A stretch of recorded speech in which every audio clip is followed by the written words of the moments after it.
Hi everyone. Whew. Well, it's been a while. I've had a couple requests for Flosstube and a couple, where have you been? And it's been too long, and I really appreciate that. So I want to say thank you for those who have been patiently waiting for a new video. This is Laura texting me. I am hepped up. Okay. News incoming at a later date, I think. Anyway, Laura, I love you and you make me laugh, and I'm so glad we're friends, and thank you so much for everything. The rest of you, I'm also glad we have connected. I'm very happy to be doing these floss tubes, and I gotta say thank you to those who have viewed any video, any amount of time, and especially to those who keep coming back. Today is Friday, August 9th. Today is World Cross Stitch Day. Happy World Cross Stitch Day, everybody. I was thinking about doing a video like earlier this week, but I thought, oh, let's do World Cross Stitch Day. Why don't we do that? Another thing I wanted to mention is I'm gonna try to make this video as long and full and exciting as my previous videos hopefully were, but you may notice that I'm talking a little funny today. I'm dealing with a toothache. And by toothache, I mean I was contemplating ice skates and rocks. And oh my goodness, it hurts so bad. I went to a dentist today, like an emergency appointment. And I was just like, get this thing out of my head. Of course, they didn't take it. They didn't take the tooth that's been bothering me. But I did get some antibiotics. And even just within the last half hour since I popped those, I feel like I'm doing a little bit better. And hopefully soon I will have an extraction. This one tooth has been pestering me for a long time, and it's just problematic. So if you hear a little bit of a lisp, that's why I can't comfortably close my mouth all the way, just because of some soreness. But it has been a long time since I've talked to you guys. It's been over a month, a little over a month, like a month and 2 days or something like that. So I wanted to get on here. I figured if I didn't do it this week, then, well, next week we're gone again somewhere, and then we're going into September. And I've got plans for September, and we'll get to that as well. So let me check my notes here real quick. You guys may recall, if you watched my previous video, may recall that for July, I was traveling a lot. Ryan and the kids and I went to London, and we were overseas for about 10 days. We spent most of our time in London, and then we popped down to Paris for a couple days, which didn't go quite as well as we expected. Both of the boys were under the weather for the little bit that we were there. Morris kind of rebounded more quickly. So Ryan took him out one day and was like, here's the Eiffel Tower, and here's the Notre Dame, and here's, these other places and stuff. And I stayed back in our hotel with Rupert, who unfortunately saw none of Paris. Poor kid. I mean, he went out for a meal and got to ride the train. But I asked him, I was like, we got done with that train ride. We took the train through the tunnel. I got done with the train ride, and I was like, is it just me, or was it really underwhelming? It was like just a train. Apparently. So Ryan had a gig. I will get to the stitchy stuff, I promise. I haven't talked to you guys in a while, right? But Ryan had a gig in London, and that's why he was going. And then he's like, well, since I'm paid for it, let's just pay for you and the kids to go. It won't be that much more, right? Oh. But we went, and he was telling some of his colleagues, oh yeah, we're going to surprise the kids and take them to France on the channel. And his English colleagues were apparently like, you don't get to see any fish, right? Do people think you get to see fish? Like it's a big glass channel? It's not. You're like in the dark for half an hour, but there's lights on the train. But anyway, all the traveling went pretty smoothly. It's just at some point, there was like the first weekend we were there, we were all dealing with some sort of weird digestive bug, which was odd. Ryan and I have traveled to Europe a lot in the last few years, and we've never had any issue like that, but something just took us all. And then the couple days we were in France, Rupert was just really lethargic, and couldn't really go out and do much. I took Ryan took Morris out to do like a little bit of sightseeing, but it was like right before the Olympics. So the city was crazy busy. And then I did take Morris out to go to one shop, and I'll get to that in a bit. Okay, as I say, I was gonna check my notes. Told you the date. Oh, I'm Audrey Marine. Did I tell you that? That's me. You can find me on Instagram at StitchStitchBead if you like. My last video was all about Christmas in July, and I showed you some Christmas charts that I had and some Christmas charts that I wanted, and I showed you my favorite of certain categories, certain themes. So if you're interested in Christmas charts, I'd say go back and watch that last one. That would have been episode 20. And I finished, if I didn't say this already, I finished 5 Christmas smalls, and I already sent them off to a finisher. So thank you, Faye.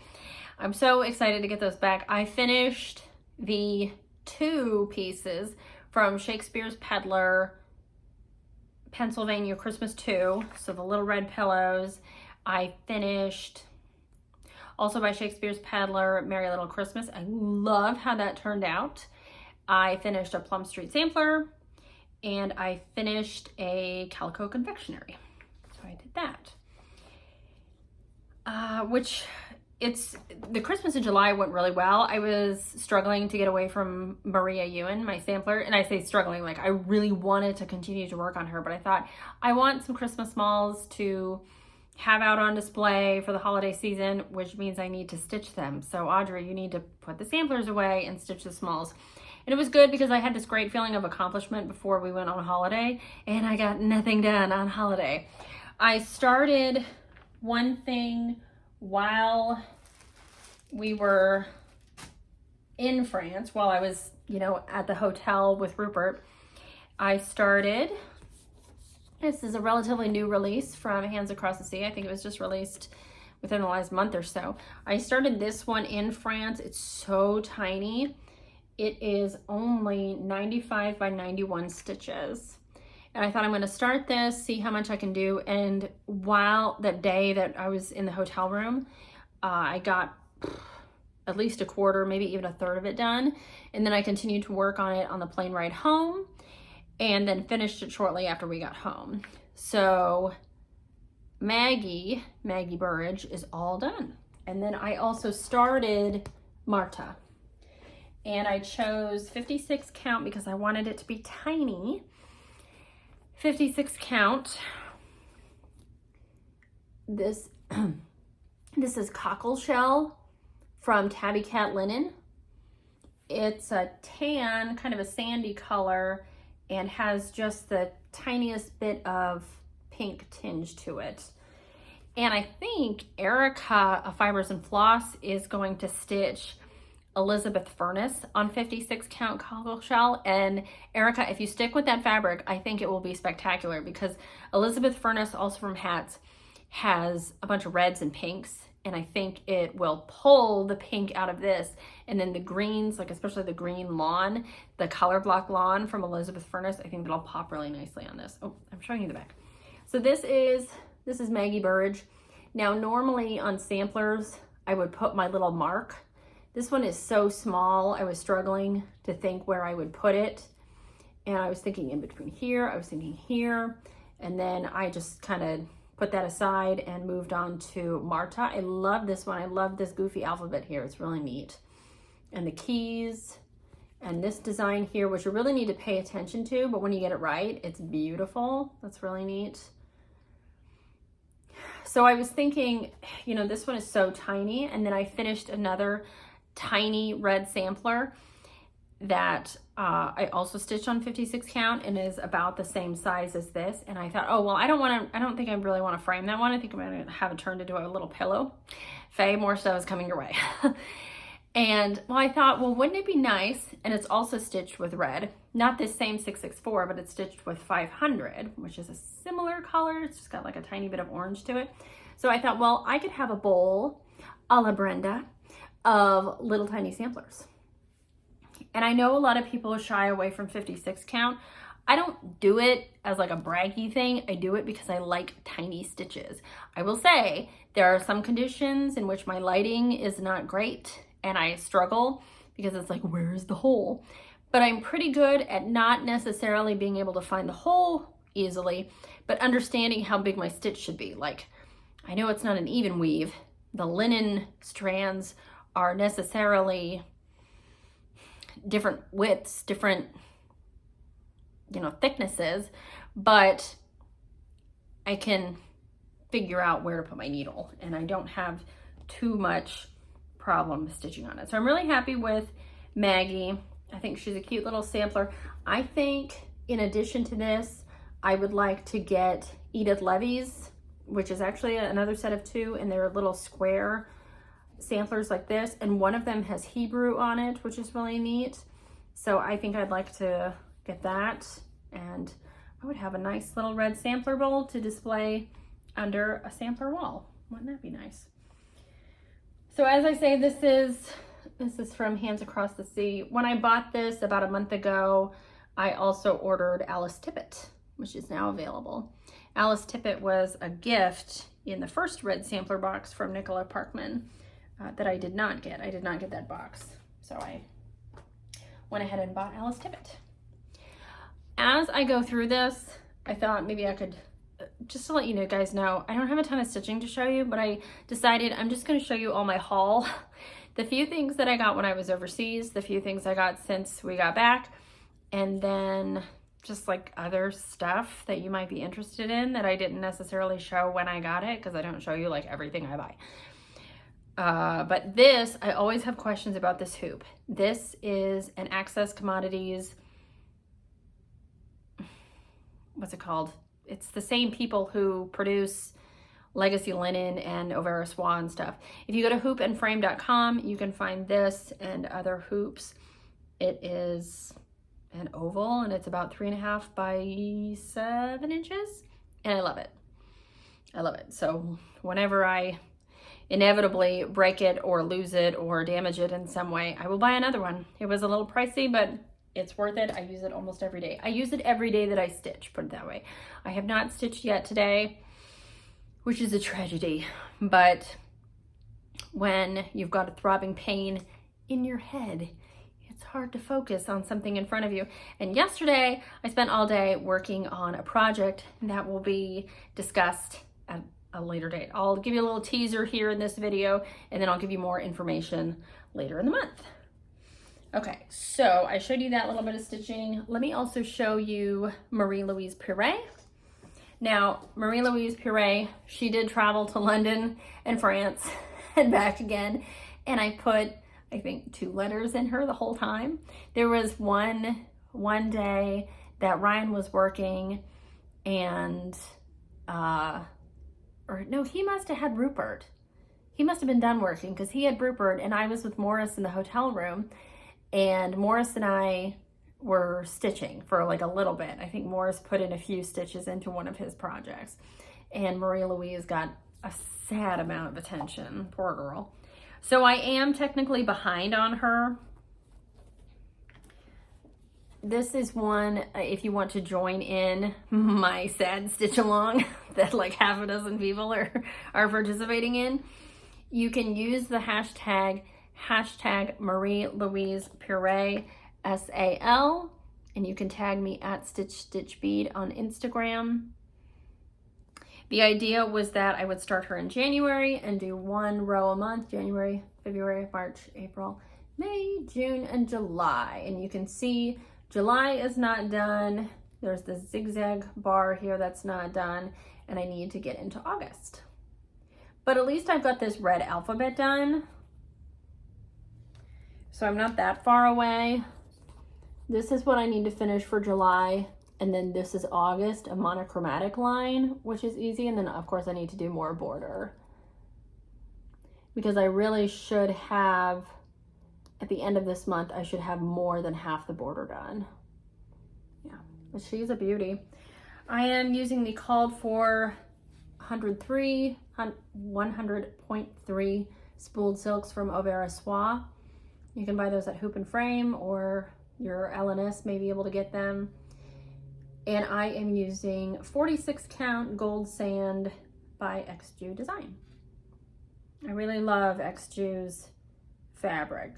It's very soft. Her modeling is often very subtle. Gold sand, it's just beautiful. And I think it pulls out there are 2 gold colors for Marie Louise, 31 and 634.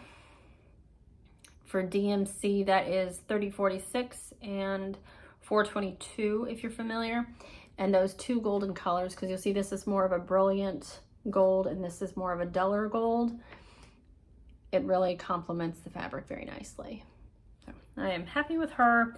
I'm happy that I've, for the most part, been able to keep up with her. There are only so many hours in the day.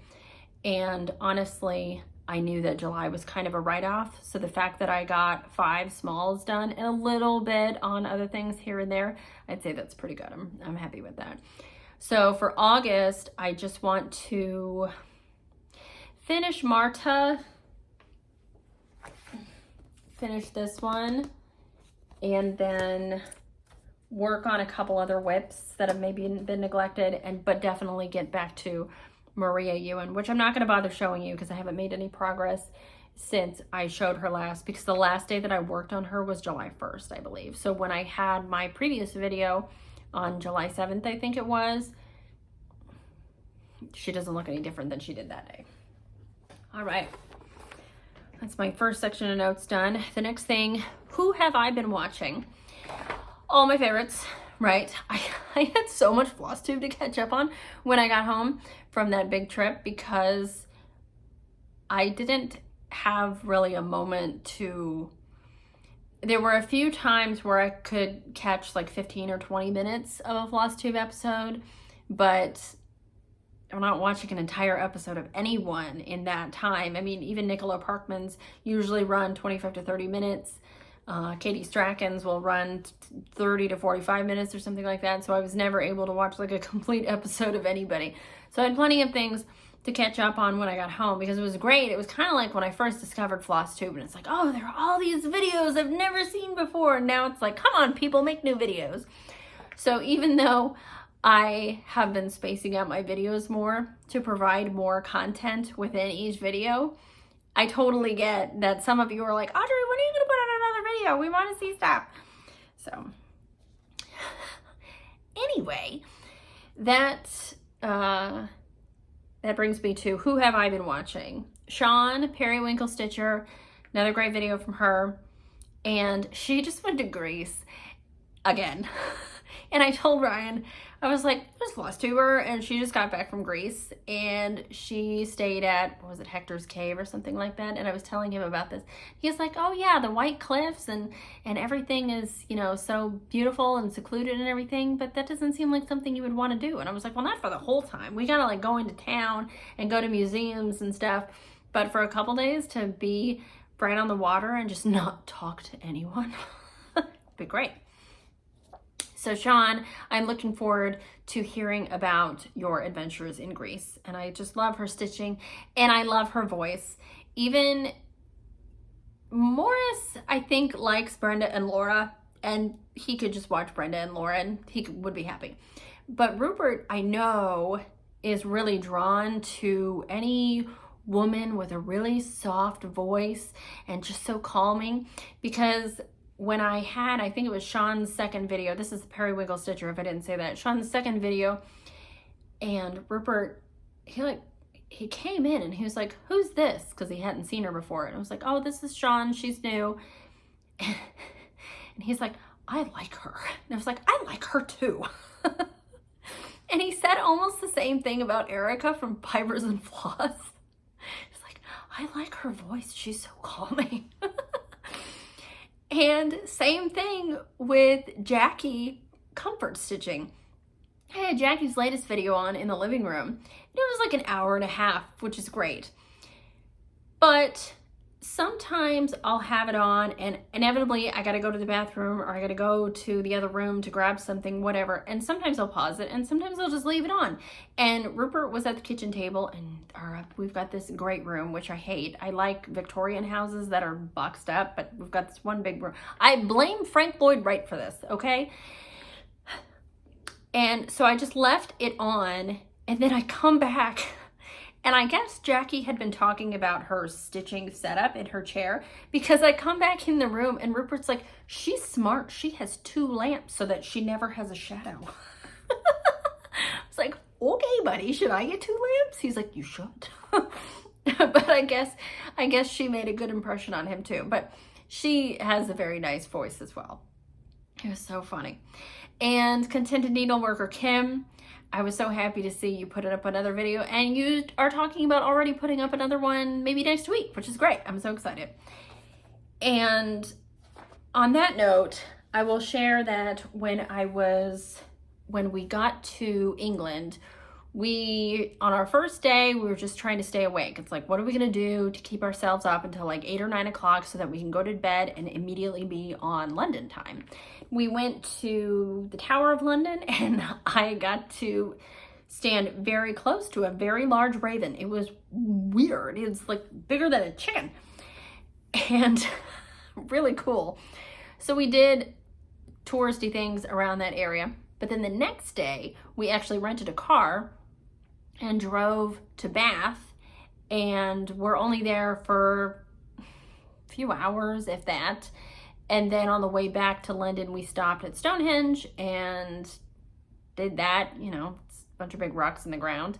It's a lot smaller than I expected. I have seen so many photos of Stonehenge, and I thought it was like this massive expanse, and it really wasn't. I mean, the grounds were, but the rocks were not nearly as big as it was still impressive, don't get me wrong, but we got there and all Morris wants to do is just like run. And so I got to keep up with him. And Rupert, we bought a camera from our photographer friend who is a motorsports photographer.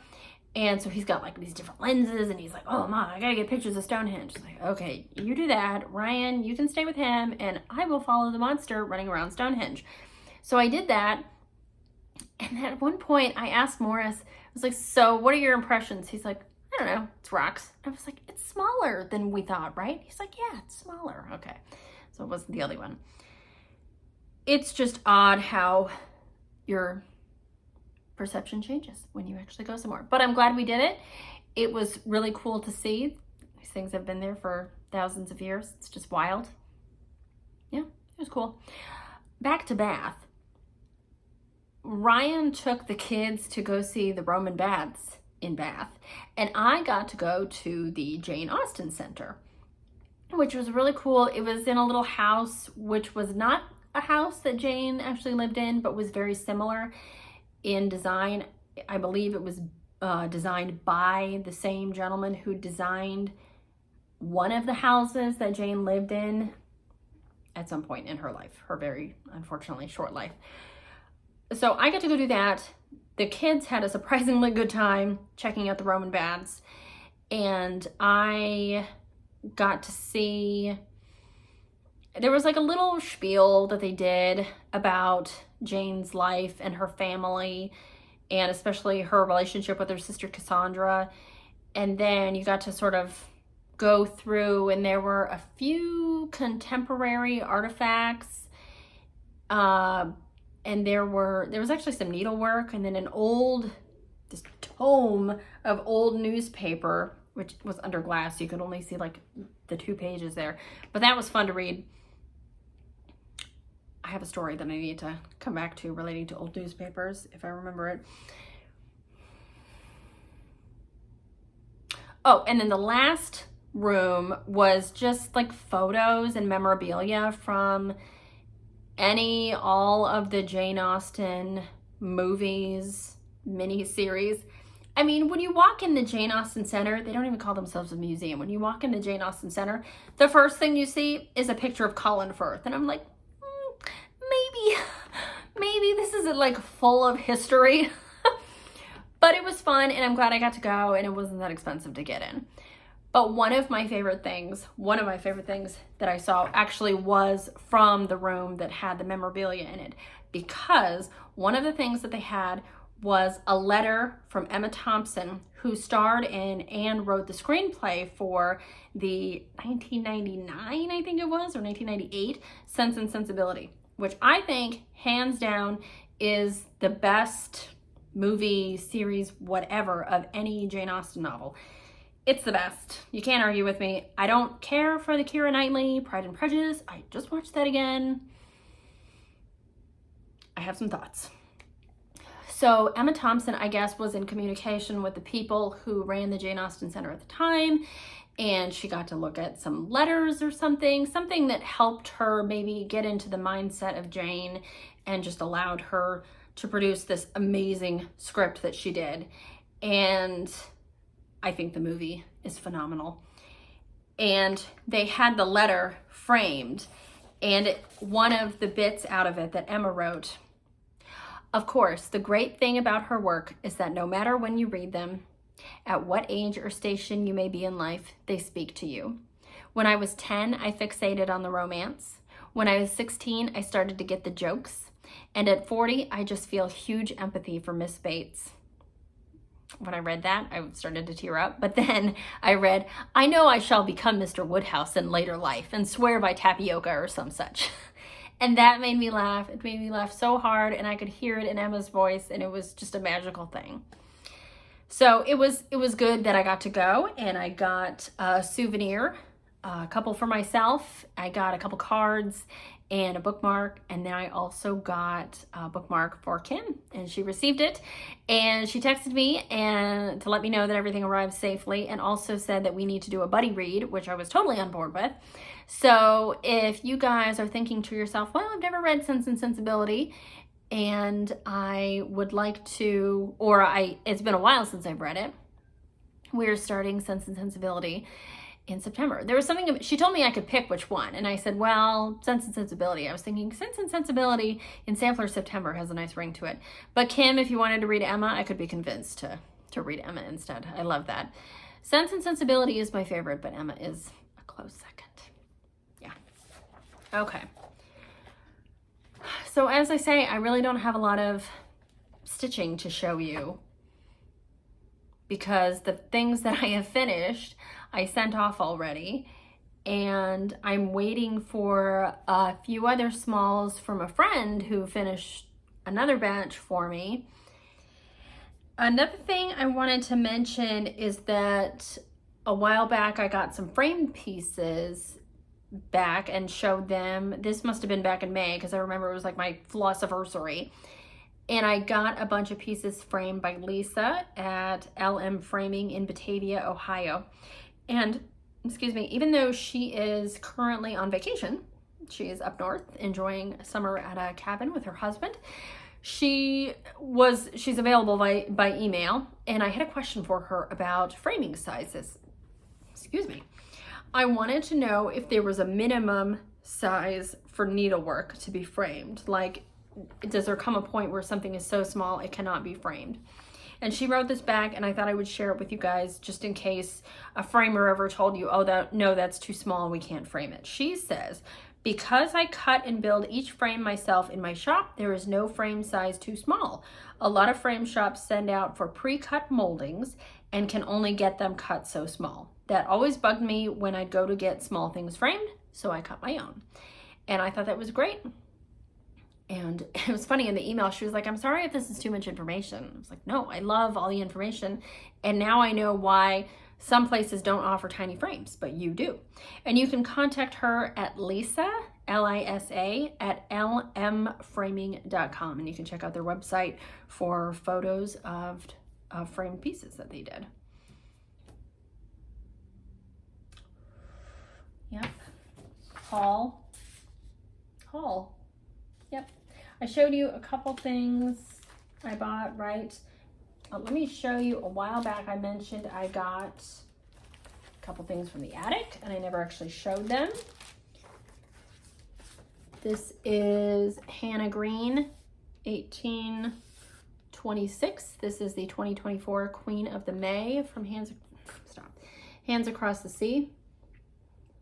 Now, I remember Nicola Parkman had this image on a tote bag that she sold at some point last year. And I was like, oh, when is that coming out?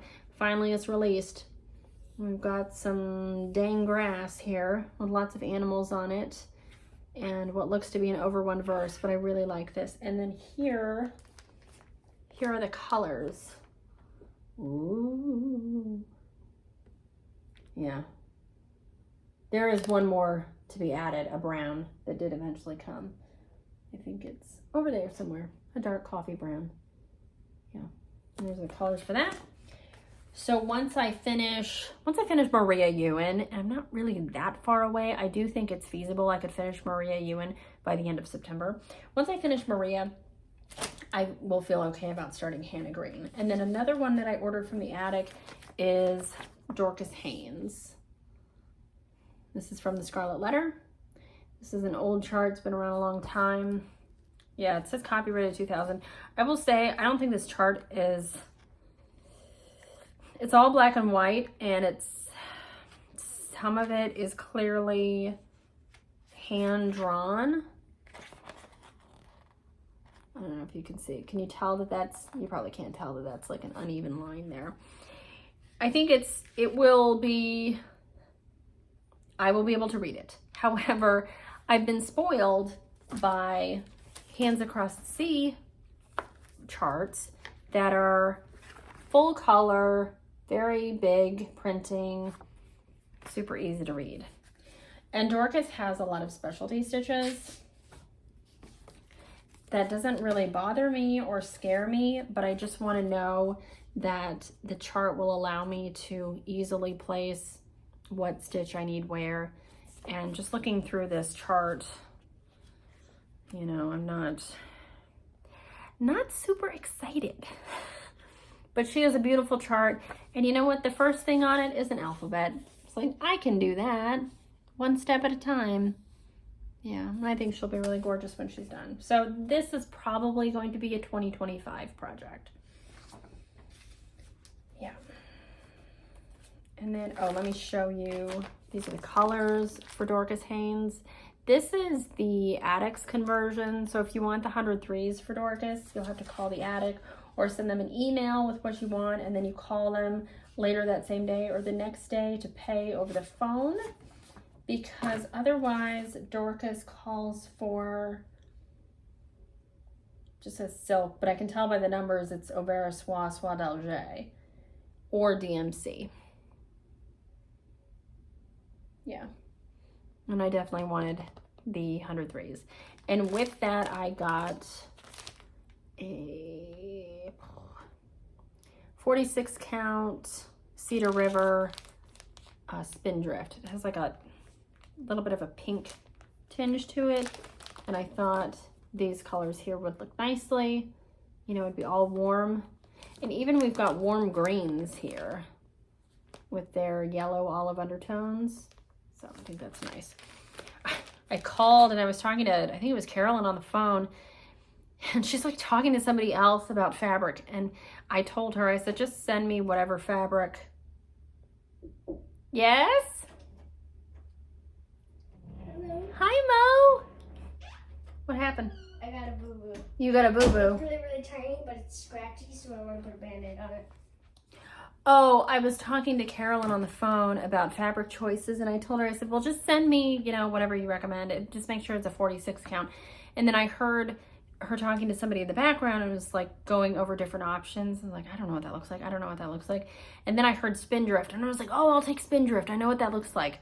I had never seen it in person, but I recalled seeing it on an episode of Brenda and Laura. And so I knew that it was probably the right tone.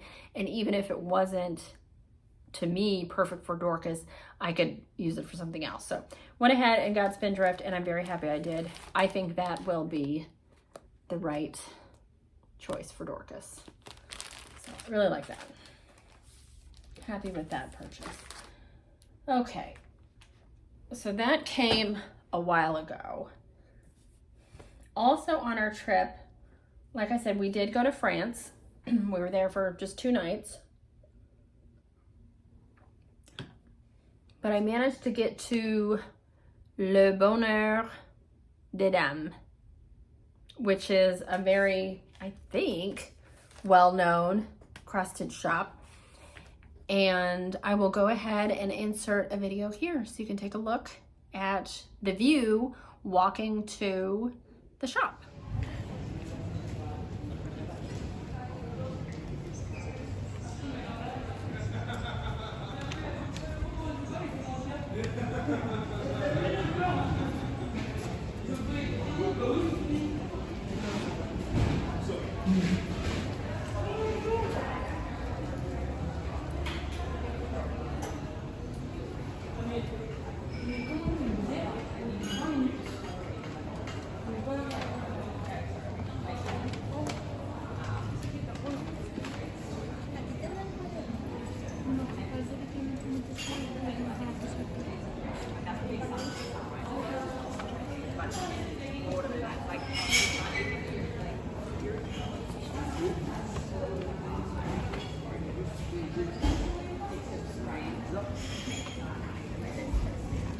Ladies?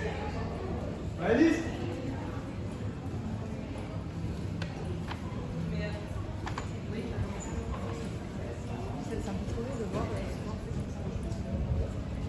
And there, it's a very small shop. It's a very small shop. Morris ended up getting a little, because I took him out that day. Rupert was still in the hotel room. Ryan and I had traded off, so he got Rupert at that time, and I took Morris to the stitchy shop. And Morris got a little DMC booklet that had a bunch of like food and food-related charts. And then I looked through a bunch of different kits and things, and I thought, well, the last thing I need is another kit, and I don't even really need another chart. But I found this. It is an embroidery book, and I had just watched Sean talking about not just cross stitch, but the embroidery that she does, and I thought, well, I can do that. I can take a look at this, and you know, it's just straight stitches, right? Put together. But this has, and it is in French, but I can muddle my way through it. It has different stitches in it. Let me get to that. I'm showing you different types of stitches, what you'll need for the various things, the various designs in this book. And then it has things like this. I mean, there's not much to it, but you could do something like this and just have it made into a little pillow, or even do a bouquet and have it framed, whatever. But I thought that, I mean, the thistle really caught my eye, but I also liked the poppies. Love the poppies. And you can see the diagrams are pretty easy. I think, you know, if you want, you could trace it, or you could, if you feel confident, you can draw it on your linen. Let me show you a couple more. Oh, the anemone I think is really pretty.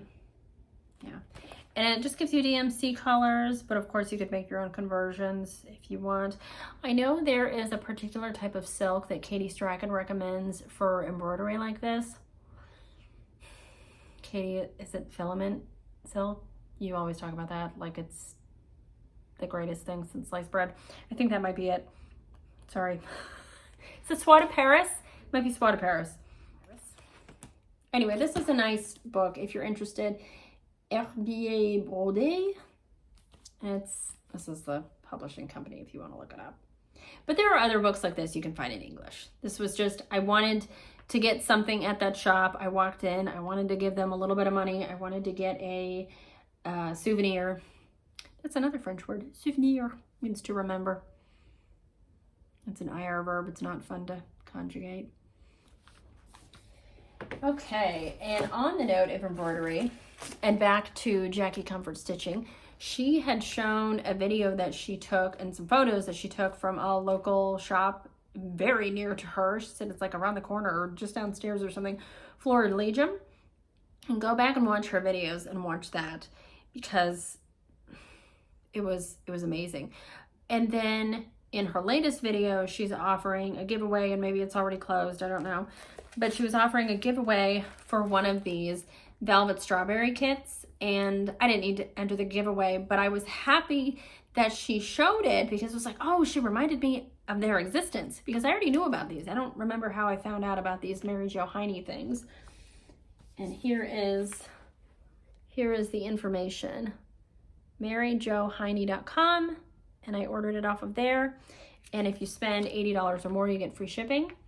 And in this kit, you get all the velvet, silk ribbon, the threads, and you get beads and sequins. And then you also get some sand.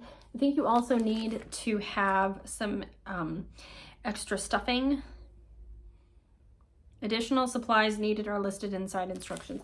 I do think I read something about having extra stuffing for the strawberries, but the sand will make them nice and heavy. And I just love these colors. And Mary Jo Hiney on Instagram actually recently posted a photo of some Halloween strawberries, and they are obnoxious. They're like purple and orange and lime green and stuff, like hideous, but I love them. I was like, I think I need those. But I'm gonna do one of these and see how that goes. And if it goes well, I hope it does, I will do all the others and have a nice little set of strawberries. And then I think I will feel comfortable purchasing more of these kits from her and maybe putting some of these on the tree. She's got some really beautiful bird kits that I want to try. Another thing that I bought from Mary Jo Hiney was this. This is considered a beginner's kit in silk ribbon embroidery, and I was looking at it and I thought, you know what, I can do that. I think I can handle it. And look at the colors. It comes with silk noir chamois fabric, silk ribbon, floss, beads, needles, and instructions. I didn't even realize it came with the needles, but it does. You'll need an embroidery hoop, iron and ironing surface, light box or sword, so I imagine that's so you can trace the pattern. And then I was thinking, if I can successfully make this, it's only about, I think it will end up measuring about 2 inches.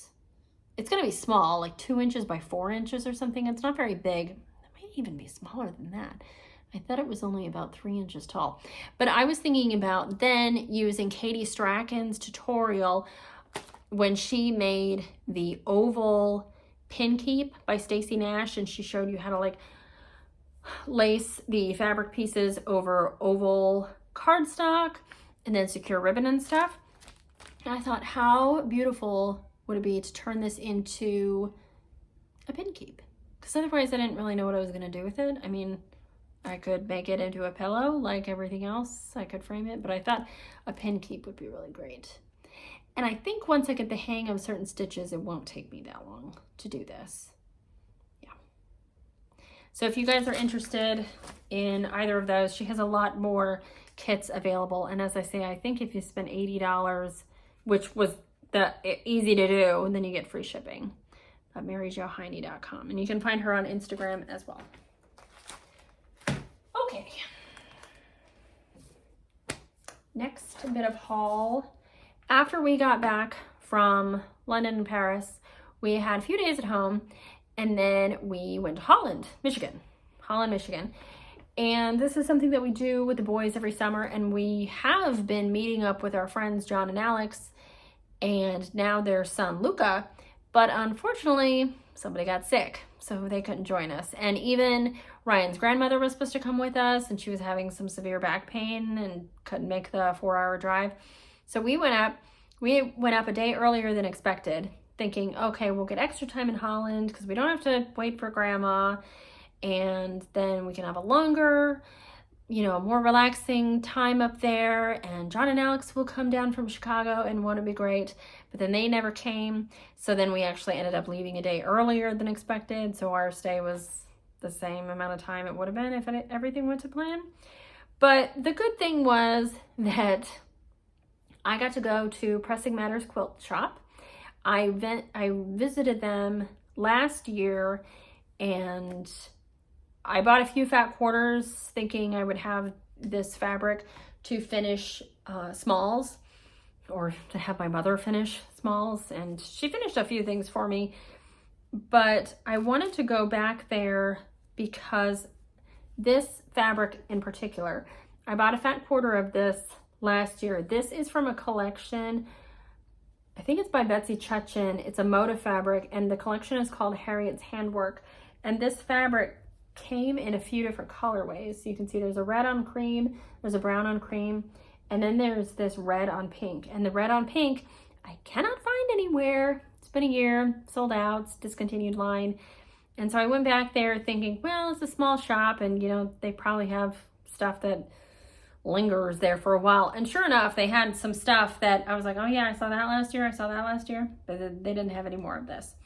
But they had some other fabrics that I really liked. And then they had a book.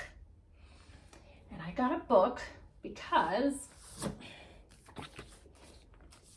Dear Jane. I'm sure a lot of you are quilters and you are familiar with this quilt and the patterns and everything. I am not a quilter. I do not know how to use a sewing machine, and I really don't have any intention of learning how to use a sewing machine. But I thought I'm gonna pick one of these little squares, probably this one, because it's only 5 pieces. And I'm gonna measure and do the stuff and cut and fold, and I'm going to hand piece those pieces of fabric together. And if it goes well, I'm gonna do another one. I think it's gonna be like that one. And if it goes well, I'm gonna do another one. And if I only do one because it went horribly wrong and I hate it, then I've got this fabric to send off to finishers to be used on the back of pin pillows and whatever else I might cross stitch. But I really loved this book, and it didn't break the bank. I thought even just to have it, to look at it, because honestly, we were sitting in Holland and I would just pick it up and look through it. And the great thing is, not only do they have a picture of the original Dear Jane quilt, but they have pictures since this pattern came out 25 years ago. They've got photos from people who have finished their own Dear Janes in different colorways. And here's one that looks pretty traditional. This apparently was done with Joe Morton fabrics. But they've got, like, this one is all blue. And they've got a particularly interesting one. Let's see if I can find it. But if you're interested in quilting and you like really intricate designs, then I would recommend this. Yeah, I don't know if I'm gonna find it. But it was really fun just to look through, and I thought, here's the one. Dear Jane on My Way by Maria Lizano from Barcelona. This uses the blocks in the background and then the triangular pieces for the ground. Yeah, it's stunning. I'm not doing that. I will do this, maybe. But 225 patterns, tiny little blocks. And, you know, I was talking to my mom about this because she was like, what did you do? Well, first I sent her a picture of stuff that I bought, and she calls me right away and says, okay, what am I making? And I said, you're not making anything. You know, we're now at the point where it's like, you make what you want and I'll make what I want, and maybe we'll make stuff for each other, maybe. But I said, I bought a bunch of fabric and I bought this book because I want to try my hand at hand quilting. And the really fun thing about Flosstube and connecting with people is that I posted a picture of this in my Instagram stories, and I got a message from Erica, Fibers and Floss, and she, in her beautiful voice, she was like, there is something about hand quilting. And it was just it was encouraging. It was like, yeah, I can try it, I can do it. And even if I mess up, or like, it will look handmade, and won't that be wonderful and satisfying? Because you can't say, oh, that looks like it was bought from a store. No, you can say that you made that with your hands. And it might be the only quilt I ever make. Yeah. But as I say, one step at a time. I might make one little square and hate it, or just find it too frustrating. But I feel like I'm closer to doing other textile arts, trying other things. I keep seeing this pin on Etsy, and it says, brave enough to be bad at something new. And I like that. I like that. I'm okay with being bad at things. It's all right. You try it, you like it or you don't, and you're good at it or you're not, and whatever, who cares? I mean, I really like stitching. I like that I can do it quickly and I can get a lot of stuff done and get it up on my walls. And I feel like when I'm dead and gone, my kids will have a piece of me and maybe they'll remember, yeah, I remember seeing that up in mom and dad's house and now it hangs here.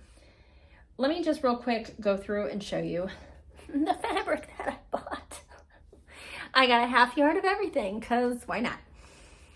Some of this is French General, some of this is Betty Chuchin, some of this is Joe Morton. I don't know which ones are which.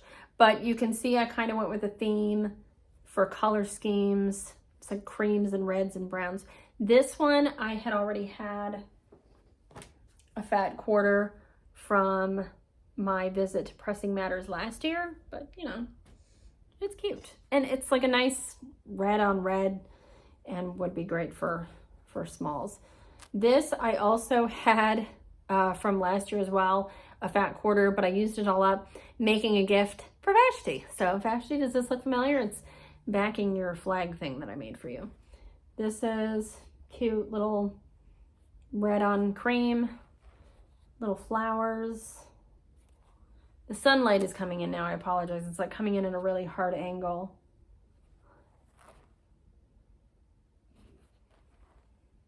As I say, I can't even tell you which ones are which, like from which collection. This one I'm pretty sure is a French General because I think this was the one thing I got from a bolt in the clearance section, and I remember that being French General. And then these again are from Harriet's Handwork. This is actually more than a half a yard for these because I just got what was left on the bolt.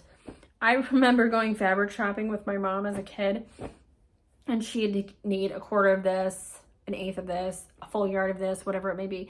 But anytime there was like a remnant that was going to be left on a bolt, she was like, just give me what's left. You're not putting a third of a yard back on the bolt. And yeah, so I thought of you, Mom. I was like, just give it to me. Give it all.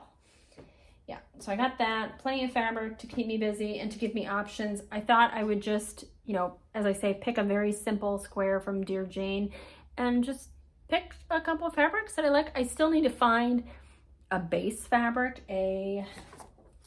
just a basic, very basic, nice cream for the background and the in-betweens. Sorry, I need to find that before I can really start anything. And then I need some tools.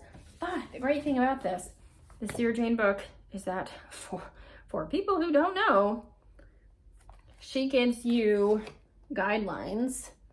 There are recommendations for thread, pins and needles, marking instruments, templates, cutting equipment, rulers. Yeah. So I feel like it made it so easy for me. I just read through that and then added some stuff to my Amazon cart, and it's all waiting there for me when I'm ready to buy and ready to get started on this. Now the other thing I got from Pressing Matters was another book. She was cutting my fabric, and then I kept looking around. That's a mistake. That's when you spend more money. But I saw this wool applique book and I was like, oh, wool applique. I did one project and I think it went pretty well and I enjoyed it. That was the thing. I really enjoyed it. Even though it wasn't perfect, I thought it was a lot of fun. And so I've been looking at Buttermilk Basin and a couple other places, but I never actually ordered anything. And then I saw this is by Mary A. Blythe. You can look it up. It should still be available.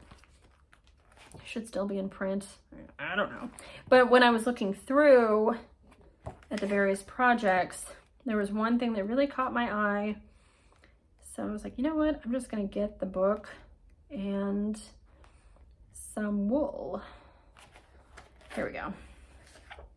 It's like this little table runner. And there are two different colorways. There's this colorway. And I'm pretty boring. So this is, look at my sweater. This is, of course, the colorway that I prefer. But this one is also really fun. And you can just pick funky wools to go with it. Now, also in this book, she talks about where to get wool And it's interesting that she doesn't really say anything about just going to an LNS and buying fat quarters or things of wool. She's talking about like salvaging wool from wool coats and other clothes and things like that. And I thought that's really interesting. And I thought about these scarves that I have, but I think I would like to keep them scarves and just buy the wool from a shop. So that's what I went ahead and did. And so I took a look at the pattern in the book and the pictures in the book, and I went ahead and got this for my base. And then I just picked out some other creams, browns, tans, whatever. I mean, I'm super boring, but I like it. I mean, you can see by my fabric choices here. Yeah. Yeah. So that was a fun day. Fun day for me at Pressing Matters. And they're in Holland. It is a tiny shop. They don't have a huge selection, so I wouldn't drive hours to go there. But if you're in the area, I think it's worth stopping by. Okay. I think the last thing I have to show is something from Stitch Folk. Yay. But oh my goodness. Oh my goodness. It's so cute. Can we just appreciate it? It's still in plastic. I would like to frame it, but then I couldn't use it. Oh, it's so cute. Brenda showed this on their last video. I love stitching this much. I love it because it's so cute, but also because when Barry did that video with Grace Paisley Stitcher, she was talking about her little baby T-Rex arms, and she's like, I love you this much. It was really funny. Made me laugh a lot. Also in the box was included matching floss wraps. Oh my god. So cute. There were some other things in there. Thank you very much, Barry. You clearly put so much thought and time and energy, and I am so grateful to you and your husband for all the work that you guys do, because we love your bags, we love the accessories, we love you. I'm so glad I get to meet Barry in October at Hobby House. I booked my flight, and thanks to Laura again, she is saving my life here. I got a hotel at the Woodcliff. That's all booked. I am ready to go. It feels really real. So even though I don't want the summer to come to a quick end, it passes so quickly, and then we're into the school year and things are really different and quiet and stuff.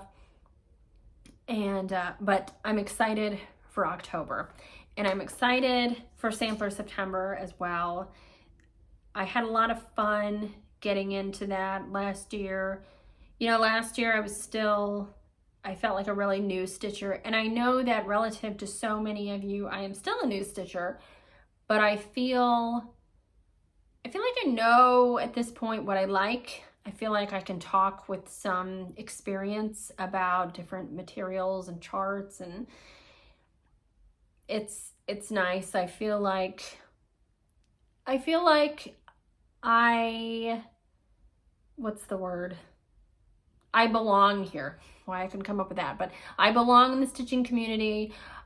I enjoy it. I can talk about it. I stitch a lot. I've got a lot of stuff to show you guys. Maybe not this time, but I really appreciate you guys continuing to come back. I don't know if there's anything else I need to touch on today. I didn't want another day to go by without talking to you guys and checking in and letting you know that I'm still here. I've still got stuff to show you. I'm still stitching, and we'll hopefully have so much more stitching to show you when I come back next time. But thank you so much. Thank you as always for returning, for commenting. I really appreciate it. And again, if you want to find me on Instagram at StitchStitchBead, I would love to hear from you. Thanks again. Happy stitching.